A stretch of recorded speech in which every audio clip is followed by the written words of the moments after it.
Good morning, everyone. Good morning. Assalamualaikum warahmatullahi wabarakatuh. Waalaikumsalam warahmatullahi wabarakatuh.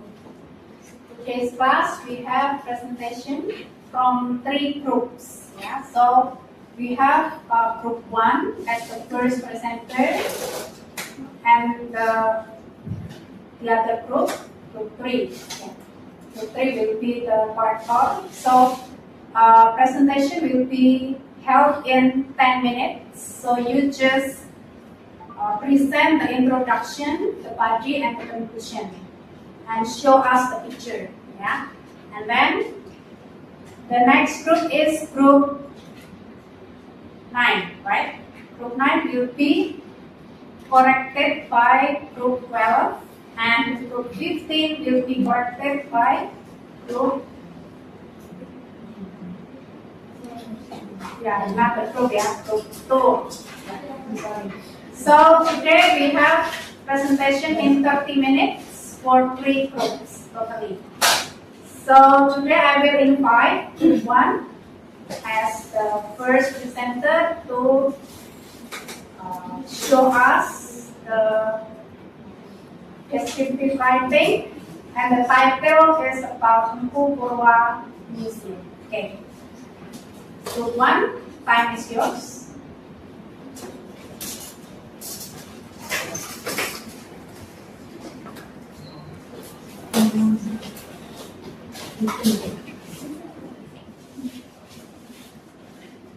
Okay, good morning everyone. Good morning. So we are group 1 and today we are going to presenting our descriptive essay about Empu Purwa Museum. But before that, allow us to introduce ourselves first. My name is Adania Nurjana. My name is Nadia Roshada Salsabila.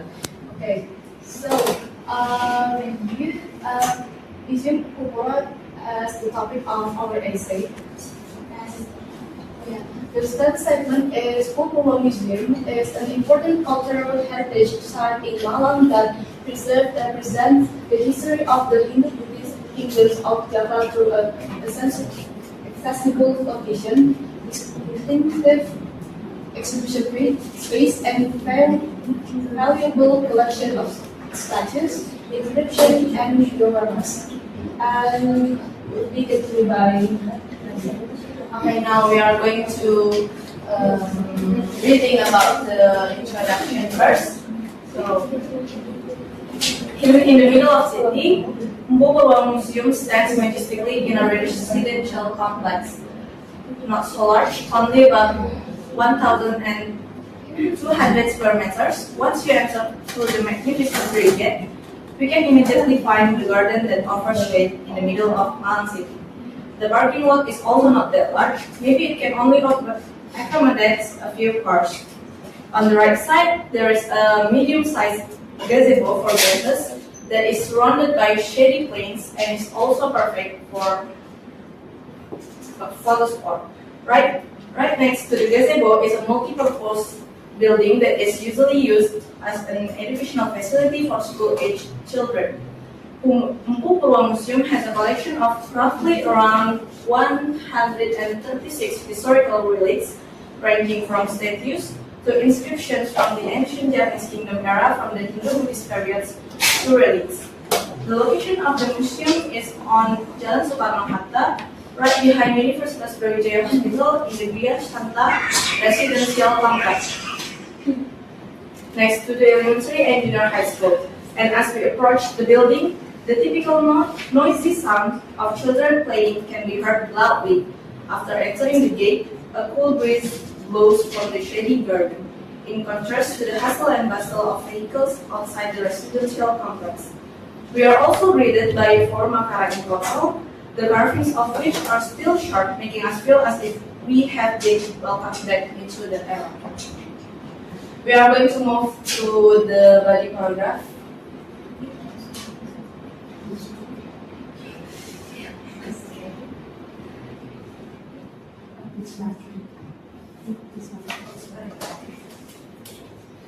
So, Empu Purwa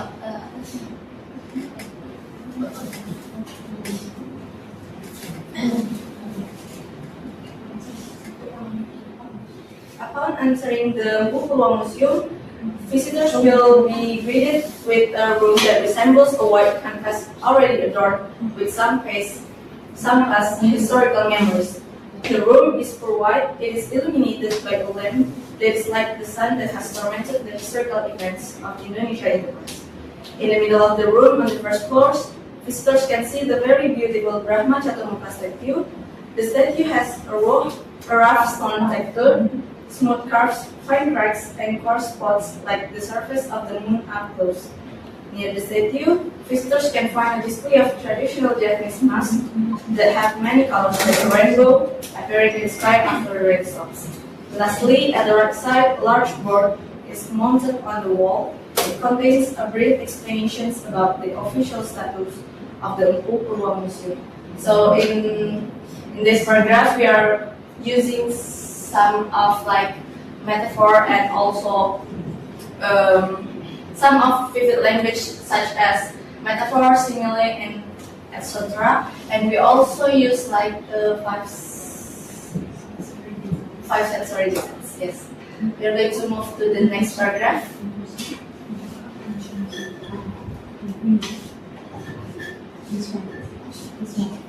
Okay, so the conclusion of the essay is Pupuwa Museum is a conscious yet significant value that showcases the human and the Hindu-Buddhist kingdoms of Java.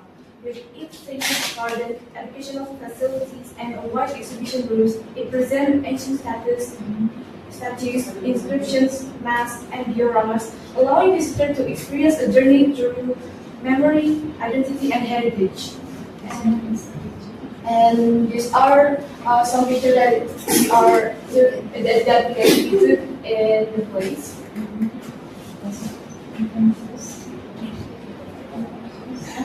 Okay. So that's all from us. Thank you for your attention. Wassalamualaikum warahmatullahi wabarakatuh.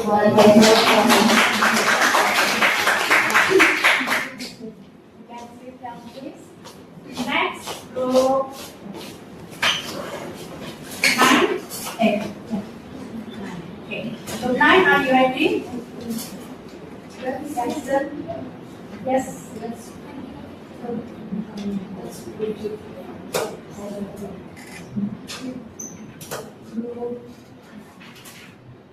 Nine. Okay. Yes. So 9, are you ready? You can continue.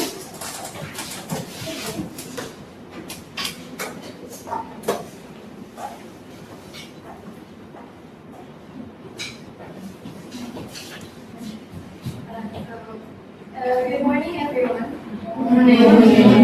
So today we're going to present to you about the Pekaan of Batu Gede, in the 6th essay we titled "The Journey Through the Sacred Bathing Pools of Batu Gede." Okay, now let's continue to the introduction. We also have this picture and the source down here. And for the introduction we got from paragraph 1, which is the heavy damp coolness of the air at the Batu Gede is engraved with history. So basically, throughout this essay, we're going to describe the historical aspects of. We're going to feel more of the historical aspect of this sacred place. So, Batu Gede itself is located at the heart of Singasari. This ancient bathing place is a tranquil getaway where the boundary between earthly and the divine intertwine. So basically, there is a lot of spiritual assets in the site. As you enter through the steps, the frantic noise of modern East Java fades, replaced by the rhythmic soft drip of water against the moss-covered rocks. Basically, when you enter this place, it feels like you are out of this world and went back to the older days. So we described it like that. But the Batu Gede is more than just an old ruin from Singasari Kingdom. It is a tranquil place where nature and heritage come together to show us how royalty lived long ago. Again, we emphasize the history value of the place. Now, for the body, Now moving to the writing address, we are describing first the heart of the site inside of this Descriptive. So once you step inside of this place, there is a beautiful pool built into the ground, and the water is deep emerald green, sitting inside a rectangle made of red headstones. So, beyond the main pool, the quiet corners of the Descriptive hold even more stories that are often missed at first glance. A short walk along the narrow stone path leads you to a slightly raised area where the ground feels uneven under your feet.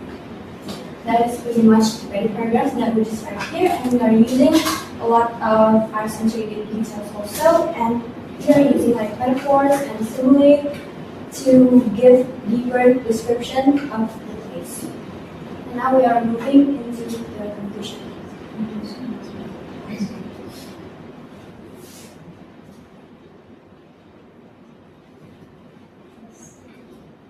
So here, the conclusion, we state that when we step inside of this place, the place itself, even though the water had turned to dust, the stones refuses to crumble and the water refuses to flowing. So that this place gives such welcoming and relaxing and comfort to everyone that visited this place, that once you walk back up and try to leave, the memory of this place stays with you, as if like it is calling you back and asks you to stay longer in that place, and remembering that some things stay beautiful forever. This is all for our descriptive essay, and thank you for your attention. Okay, okay, you can go back to your seat. Okay, next we have group 15. Are you ready?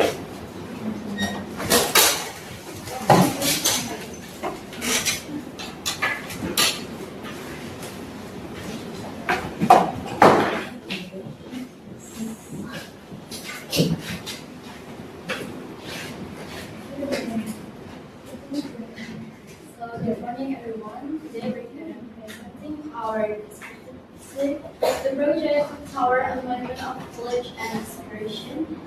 But before that, we want to myself. My name is Selamat. My name is Ida Puji. So this descriptive essay aims to explain the history of the clock tower, the universitasbrawijaya tower, and the philosophy behind it. So let's move to the first paragraph. It is evident that each university possesses at least one landmark of iconic status, and Brawijaya University is no exception to this rule. The university's most notable landmark is the Brawijaya University Clock Tower, a structure that immediately captures attention with its present. Located at the center of a roundabout near the rectory yard, the monument stands in a strategic area surrounded by important buildings such as the Faculty of Agricultural Technology, (FAP), and then the Faculty of Economics and Business, (FEB), and the Gallery Administration, built in 2007 and inspired by the classical Metropolitan architectural style. The tower reflects both tradition and most academic identity. During the day, sunlight casts soft shadows across its surface, highlighting its intricate design, while the surrounding area is filled with the distant sounds of students and passing vehicles.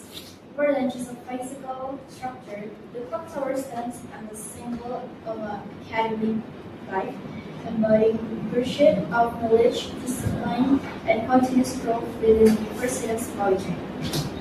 So for the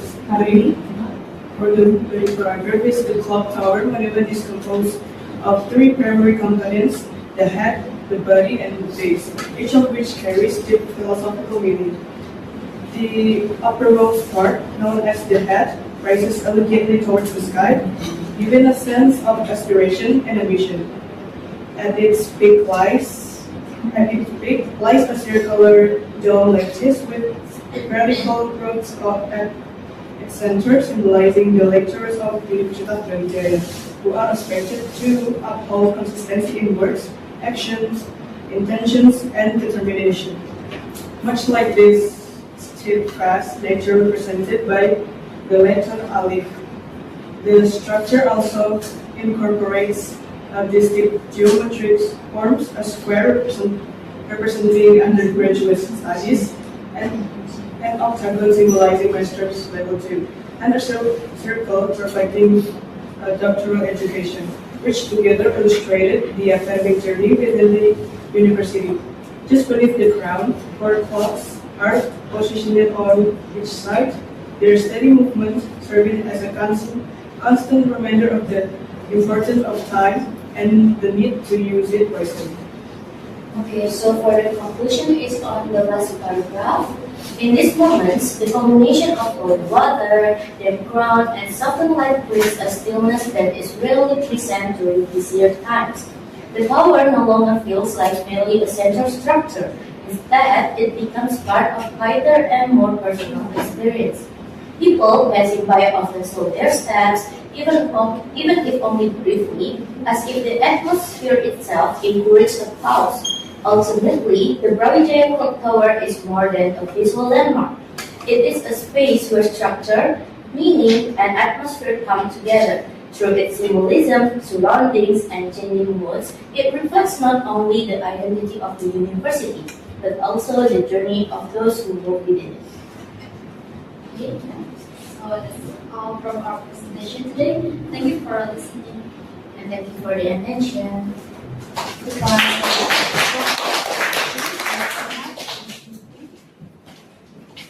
Okay, that's all from 3 groups that have done the presentation today.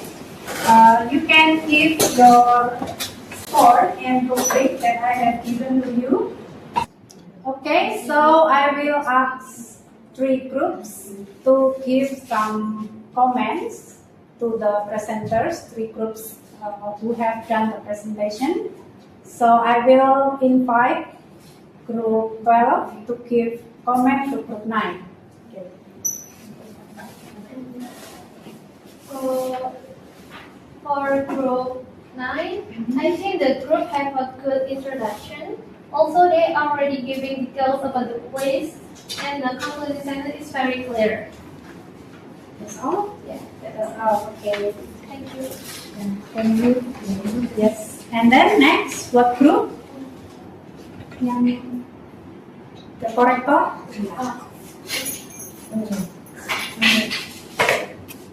Yes. Berarti hadapnya seperti apa? From me, I think the paragraph is explained well by all of you, but I think the descriptive paragraph uses less sensory details than I expected. Although the paragraph used vivid language by using details about the place that you guys described, it is overall really good. But for me, I think it needs more sensory details. This is from group? Group 15. Okay, group 15 has done, yeah? Okay, next.